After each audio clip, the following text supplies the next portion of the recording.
Սևանալիճը հերթական անգամ դարձավ տոկունության, կամքի եւ նպատակասլացության փորձադաշտ։ Ամեն մարդ չէ, որ համարձակվում է մարտահրավեր նետել Սևանի ալիքներին, իսկ երբ նպատակը լճի ամենաերկար 74 կիլոմետրանոց հատվածն է, փորձությունն արդեն միայն ֆիզիկական չէ, այլև կամքի, դիմացկունության եւ հավատքի։ Հենց այս ճանապարհն էր ընտրել լողորդ Հովհաննես Գաբրիելյանը, կրկին փորձելով հաղթահարել գրեթե անհնարին թվացող տարածությունը։ Նա փորձեց հաղթահարել ծովակի ափից մինչև ծովագյուղ ընկած հատվածը։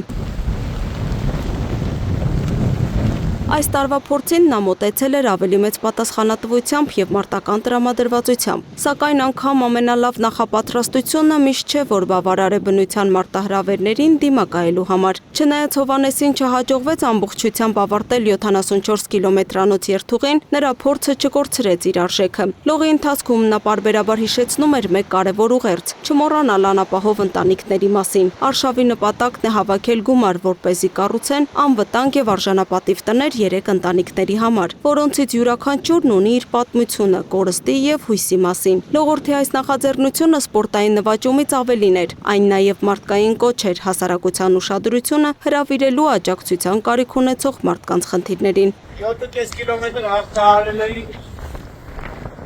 ալիք ընդհանրապես չկա, ալիք չկա, բայց մի որացեք ռեալ մեդիայում ձեզ իրավերություն են անել, 3 անապահով ընտանիքների դիմակայած